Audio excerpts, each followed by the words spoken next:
배나TV를 위해서 구독 신청 꼭 해주시고 광고도 끝까지 꼭 봐주십시오. 부탁드립니다.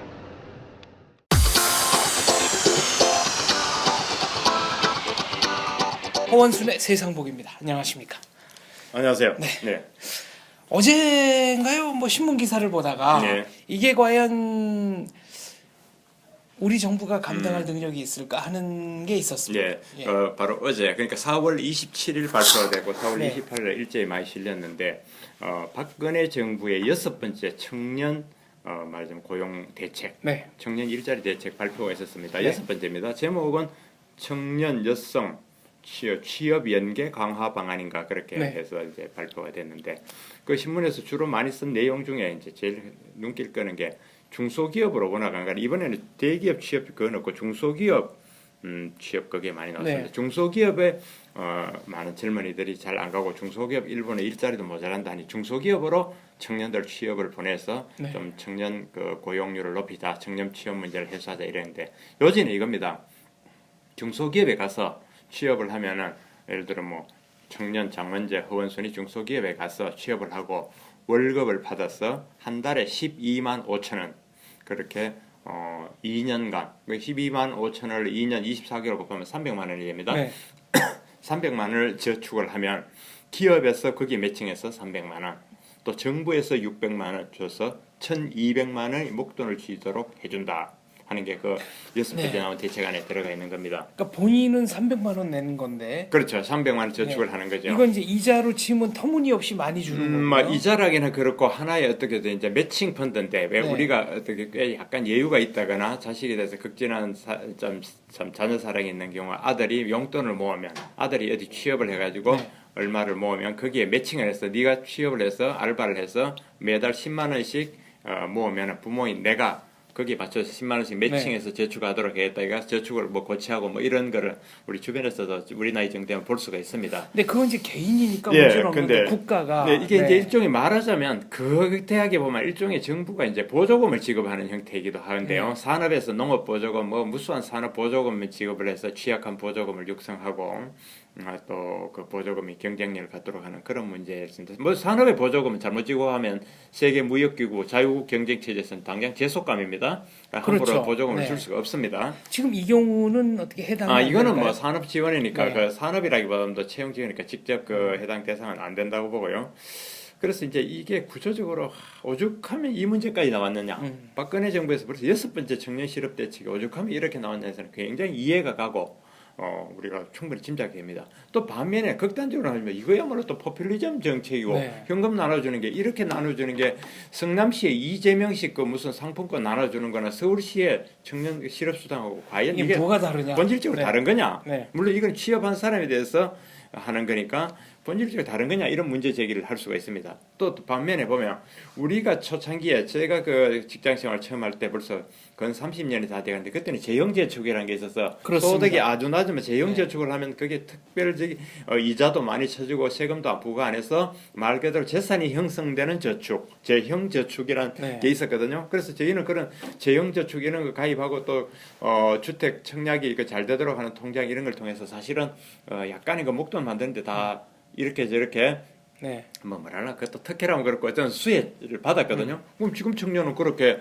재형저축식으로 이렇게 못한단 말인가? 또 이렇게 그렇죠. 볼 수 있고 그래서 이게 그렇군요. 예, 네. 이게 여러 가지 다면성을 갖고 있습니다. 아까 포퓰리즘 요소와 젊은층은 오죽하면 이렇게 했냐고. 또 한편으로 보면은 지금 구조조정을 이렇게 열심히 해야 되는데 구조조정이 해운과 조선만이 아닙니다. 우리 구조조정은 지금 광범위하게 해야 되는 겁니다. 정부도 그러니까 해운과 조선은 가장 발등에 그렇죠. 떨어진 불이기 때문에 그걸 발등에 보니까 해야 네. 되고 그 외에도 지속 가능적으로 해야 될 기업들이 있고 네. 이쪽에 와치를 해야 될 산업이 있고 무지 많은 게 나서 그런 구조조정 이야기만 끄자면 되는데도 벌써 부산과 거제에서는 일자리가 2만 개가 줄어들었느니 몇 달 새에 그러는 판에 이게 또 계속 내버려 둘 수는 없지 않나요? 어떻게든 일자리를 만들어야 되지 않는 또 정부 나름대로 노력은 들어가 있고 그런 겁니다. 그런데 이제 저는 이렇게 여기서 우리가 몇 가지 원칙을 한번 확인하자 이거면서 얘기는 정부의 고민을 이해 못하는 건 아니지만 일자리가 본질적으로 보조금을 주고 정부의 돈으로 일자리를 만든다는 거는 원칙 1 틀렸다 네. 이겁니다. 예를 들어 제가 늘 그 전에도 한번 그런 설명을 드렸습니다만은 옛날 소련 시절에 러시아 말고 구소련 공산주의가 확실할 때 소비에트 소련 시절에 그 소비에트 가면 이 전구 하나 바꾸는데 세 사람이 왔습니다. 전구 하나 교환하는데. 그 싫어합니까? 예, 한 사람은 저 사다리를 들고 오고요. 네. 한 사람은 사다리를 붙잡고 있고 한 사람은 올라가서 네, 갈고. 가는 겁니다. 그러면 한 사람이 와서 할 거를 세 사람이 하면 한 사람이 받을 수당을 3분의 1씩 가져가는 거예요. 그러니까 사실은 불완전 취업이 되는 겁니다. 일자리에 정부가 개입하면, 국가가 개입하면, 공권력으로 개입해가 일자리를 만드는 거는 전부 다 엉터리 일자입니다. 일자리거든요. 그 극단적인 경우가 북한이거든요. 그렇죠. 북한이 실업자 없습니다. 왜냐하면 일자리 다 나눠주니까. 그래서 일자리라는 게 시장에 이렇게 기업에 의해서, 더 정확하면 시장의 필요에 의해서 만들어야 되는데 억지로 만들어라 해가지고 하는 거는 한계가 있다. 그리고 중소기업 안 가는 무수한 이유 중에 여러 가지가 있는데 그것만으로 할 것이며 그 돈은 또 언제까지 대줄 것이냐. 네. 이제 이런 문제가 우리가 기본적으로 나오는 겁니다. 그래서 이제 제가 하지만 예를 들어 요거와 비슷하게 가는 게 직전에 지금 이제 정치권에서 논의가 되고 있는 게 아직 확정은 안 됐습니다. 더불어민주당과 국민의당에서 총선 공약에서 공동으로 내놓은 것 중에 들어간 정책 중에 하나가 청년 그 일자리 할당제 정책 제도가 있거든요.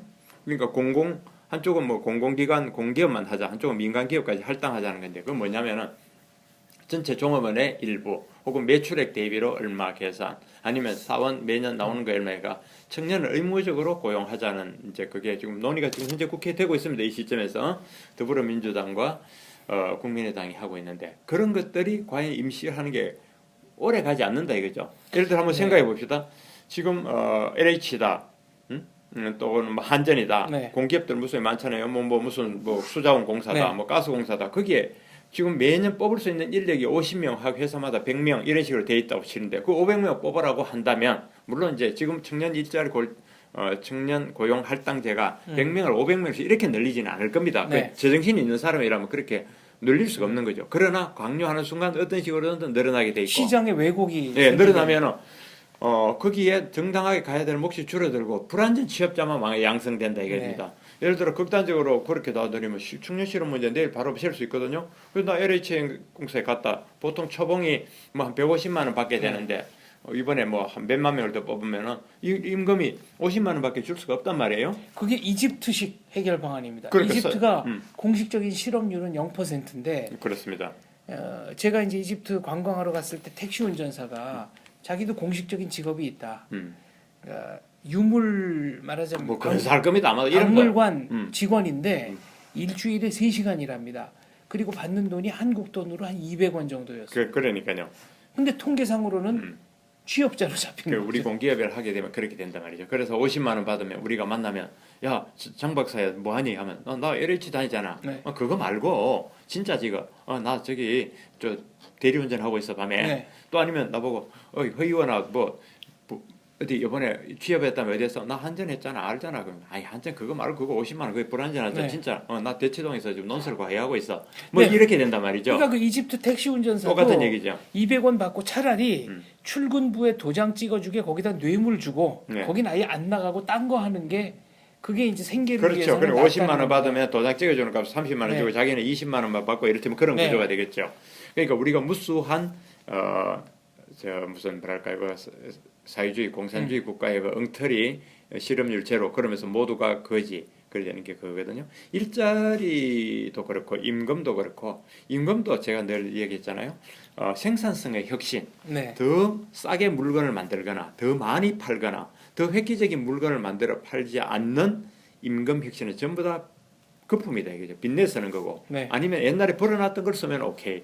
아니면 미래에 벌 걸 어떤 신용으로 부채를 펴서 또 임금을 올리면 그것도 일시적으로 잠시는 갈 수 있겠지만 본질적으로는 그걸 우리가 문자 쓰면 생산성의 혁신만이 임금을 올릴 수 있다 이거든요. 더 많이 물건을 팔거나 더 싸게 만들어서 팔거나 더 많이 일하거나 그죠? 그런 거잖아요. 그래서 새로운 서비스나 상품을 내놓거나 그 외에는 안 되거든요.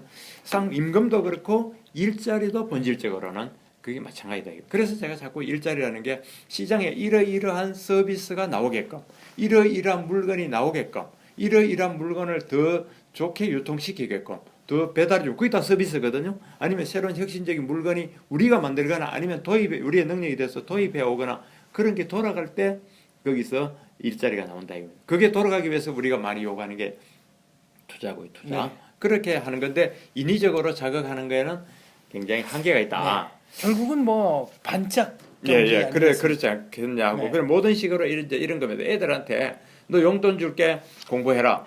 한번 그래 놓으면 그다음에 용돈 안 주면 공부 안 하는 거죠. 그렇습니다. 그다음에 너 영어가 모자라니까 영어 용돈 줄게 공부한다. 그다음 수학도 용돈 줄게. 그렇게 해놓으면 어른 될 때까지 용돈 줘야 공부하는 그런 네. 체제가 될까봐 걱정이고. 자, 그게 큰 문제, 근본의 문제고. 두 번째는 그러면 이렇게 또 청년 실업이 지금 이렇게 우리가 모두 문제가 사실이거든요. 네. 청년 실업 심각합니다. 저도 참 변변찮은 그 20대 애 둘이나 있습니다. 네. 그 모두 고민, 우리 모두의 고민입니다. 그 애들의 고민이 나의 노후의 문제 고민인데 제가 2년 전에 2년보다 조금 더 됐습니다. 그러니까 2014년 초에 제가 이런 칼럼을 한번 썼습니다. 혹시 한번 찾아보십시오. 크레바스 세대 네. 하는 칼럼이 뭐냐면은 1990년생부터 1995년생까지를 크레바스에 우리가 얼음 골짜기. 얼음 골짜기 네, 그렇죠. 네, 이렇게 네. 그 빙벽 수십 미터 사이에 빙벽 사이. 그 네. 사이 낀 세대라고 저는 고용시장에 봤습니다. 왜 그러냐면은 정년 연장법. 네.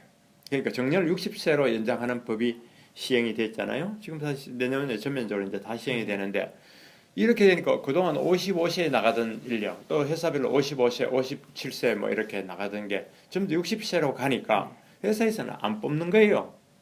안 뽑는다고 네. 그거를. 한번 보십시오. 우리나라처럼 고용이 정규직이나 뭐 뽑아놓으면은 도무지 자를 수 없는 해고가 불가능한, 즉 고용 시장의 유연성, 우리가 고용의 유연성, 노동 시장의 유연성이라는 유연성이 거의 없는 상황에서 뽑으면은 내보낼 수 없기 때문에 그동안 55세에 나가던 사람이 한 5년에 걸쳐서 57세에 나가는 데도 있지만 그 57세에서 나가는 사람 기준으로 3년에 걸쳐서 55세가 많이 나가는 회사에서는 5년에 걸쳐서 그 나가는 인력을 안고 있어야 되기 때문에 새로 네. 뽑을 여력이 없는 겁니다. 그걸 역으로 계산해 보니까 55세하고 그 나오는 시기를 봤을 때 1990년생부터 95년생이 사회에 나올 때 가장 어렵게 된다. 그래봤어요.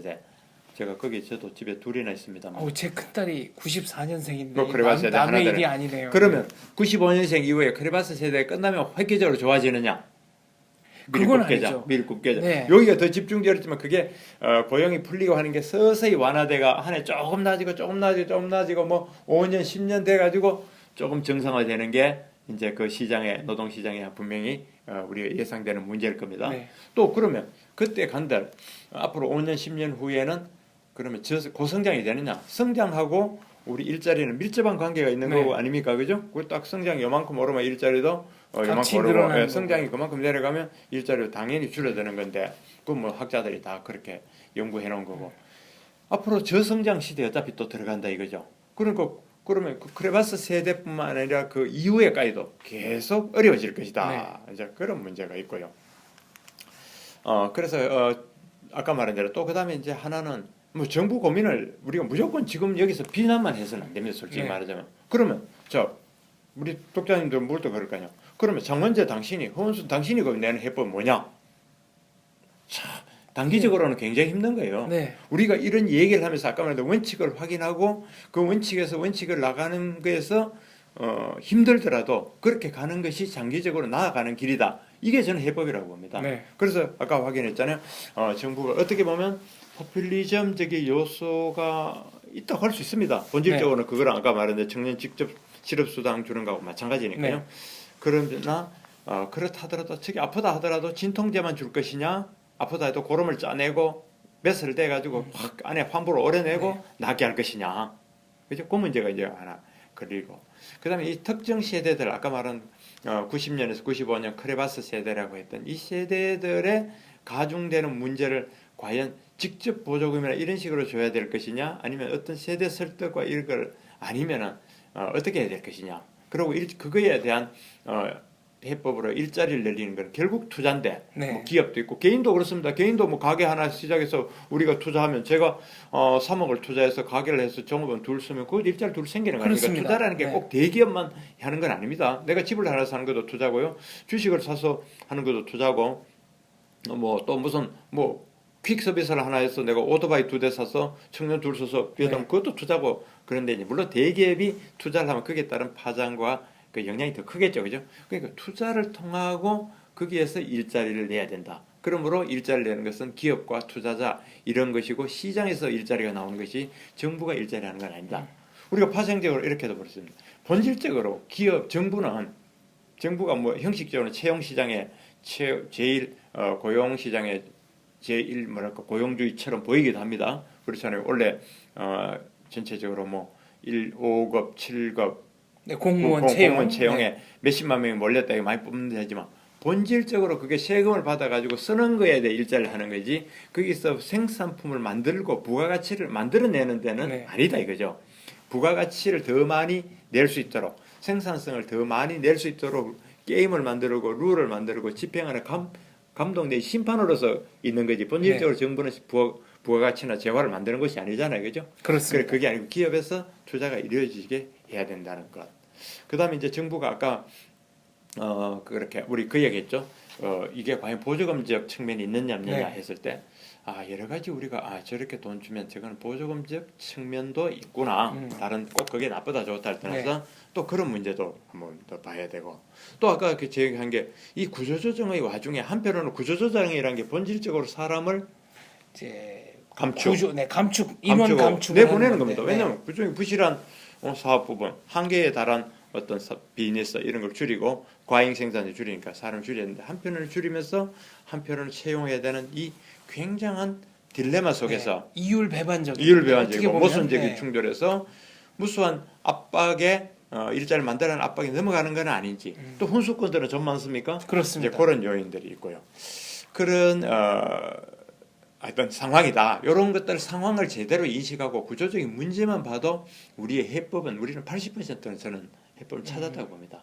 국제사회가 이 문제를 걸고 넘어갈 가능성은 없습니까? 저는 뭐 그거 일자리 그거 가지고 그렇게 보지는 않습니다. 네. 그런 건 아니고 다만 이제 여기서 이번에 정부가 냈던 게 꼭 그것만 아까 이제 그게 워낙 큰 기사로 나가니까 300만 원, 12만 5천 원씩 저축하면 배칭으로 1,200만 원 만들어준다. 그게 이제 네. 기사 제목 나왔지만 그 외에도 많습니다. 가령 이런 것도 있습니다. 무슨 채용의 날을 열어서 매달 어떤 일자리를 원하는 그런 청년들이 오면은 면접 기회를 주는 그런 네. 그 페어, 잡 페어를 네. 뭐 만든다든가 그런 거 좋죠, 뭐 그죠? 그다음에 전국에 지금 17개인가요?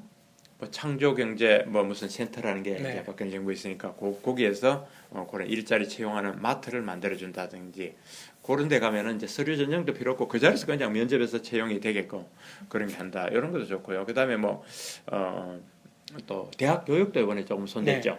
대학 교육을 손댔는데 거기에 대해서는 저는 반신반의합니다. 사실은 대학 교육이라는 게 원래부터가 일자리 교육이어야 돼야 되는데 이번에 이제 대학 교육을 일자리 취업 중심으로 가겠다고 직무 교육을 강화하겠다. 예, 그렇게 물론 이제 대학 교육을 일자리 중심으로 가야 된다 하면 상당히 또 밤새도록 논란이 될 수가 있습니다. 아니 뭐 예술계 인문계도 그러면 뭐 인격을 도야한다는 사람도 있고 뭐 학문 뭐 그 자체로 가야 된다는 사람도 있고 하는데 그러나 대학은 직업에 염두에 되고 아주 극소수의 어떤 뭐 인문 예술 뭐 특별히 그거 공부하는 외에는 일자리를 염두에 두고 가는 게 맞거든요. 그런데 우리나라는 천편일률적으로 어디 가나 영문과 없는 데가 없고 어디 가나 사학과 없는 데가 없고 이를테면 어디에도 뭐 예술 염두 이런 식으로 천편일률적으로 가고 그게 시대 변화에 따라 구조조정이 안 되고 그건 대학의 문제도 굉장히 강하지만 교육 정책의 문제도 있거든요. 안 되니까 그런 것들이 누적돼서 일자리에 이게 말하자면 뭐랄까 고등백수랄까요? 아주 눈만 높은 그런 이제 매치가 안 되는 고학력 무직자들. 그래서 이번에 하는 게 보면 이제 대학 1학년은 희망하는 직업을 선택하는 교육을 주고 2, 3학년은 이제 맞춤형 거기 뭐 교육을 하게 하고 4학년은 이제 면접 같은 실무를 한다는데 이것도 사실은 좀 늦었어요. 제가 미국 같은 데서 생활하면서 이렇게 보니까 중학생 되니까 무슨 직업의 대의 해가지고 어떤 달은 뭐 소방관도 오고 제가 워싱턴 DC에 있을 때 보면 소방관이 와서 오늘은 보여주기도 하고 어떤 날 경찰관도 오고 FBI 수사는 이런 거 다 하고 막 그렇게 일찍 그걸 하더라고요. 그래서 그러니까 독일 같은 데는 아예 뭐 10대 초반에 뭐 직업으로 갈 거냐 그럼 학교에서 정해주잖아요. 학교에서 너는 그 초등학교 마치고 이제 우리는 하면 중학교 정도 갈 때 학교 불러서 원자는 이제 공부 잘하니까 얘는 계속 공부해가지고 철학자 될 사람입니다. 원수는 그냥 가서 손으로 먹고 살아야 될 사람입니다. 손을 부지런히 쓰는 쪽이 돼야 돼. 갈라주면 부모들이 대부분 다 오케이 얘기하고 하는데 네, 그리고 문제는 그 직능 교육을 받은 사람들이 장인이 되면 네.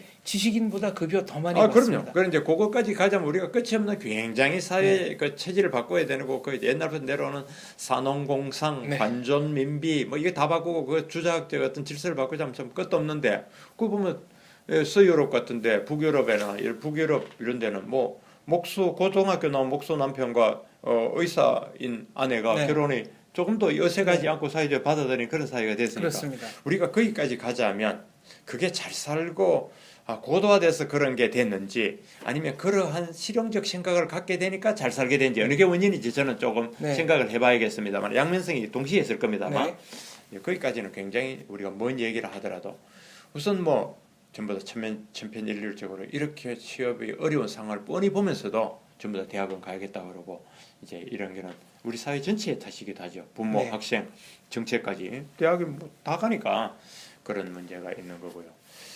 예, 그렇습니다. 우리가 이야기 지금 어디까지 왔습니까? 처음에 하여튼 청년 여성 일자리 대책, 박근혜 정부의 그 6번째 일자리 대책 가지고 우리가 본질을 좀 네. 이야기했는데 빠진 게 혹시 있나요? 뭐. 그래도 거의 다 두루두루 다 짚어본 것 예, 같습니다. 그렇습니다. 네. 그도 그 얘기하지만 이거를 저희가 이런 중요한 과제를 두고 정부의 일을 잘했다고 할 수도 없고 그렇다고 이걸 막 비아냥거릴 지금 네. 상황은 전혀 아닙니다. 지금 그럴 의사도 없고 굉장히 어렵거든요. 정부들 무슨 묘안을 안 짜고 싶겠습니까마는 그러나 아무리 다급해도 이 바늘에 뭐 실을 꿰어야지 네. 매 가지고 못 쓴다는 허리에 실을 매서는 못 쓴다. 예, 그러니까 바늘 허리에 매서는 못 쓴다 이랬어. 원칙을 이럴수록 원칙을 자꾸 확인하면서 우리가 하고 있는 정책, 우리가 주장하는 어떤 그런 얘기들이 원칙에 맞는 거냐, 장기적인 레이스에서 과연 이게 합당한 것이냐, 장기적으로 효과가 있고 정말 보편타당한 것이냐, 이걸 계속 반문하면서 가야지. 이걸 가지 않으면 우선은 그럴듯한데, 나중에, 네. 원래는 그럴듯한데. 내년까지도 그럭저럭 버티는데 몇 년 뒤에 가면 영 엉터리 정책이 돼 있고 그로 인해서 엄청난 부작용이 생기는 게 너무 네. 많기 때문에 그렇습니다. 보자는 거죠. 네. 아무튼 두루두루 좀 널리 검토하고 고민하고 시행하는 게 맞는 것 같습니다. 그렇습니다. 네, 말씀 감사합니다.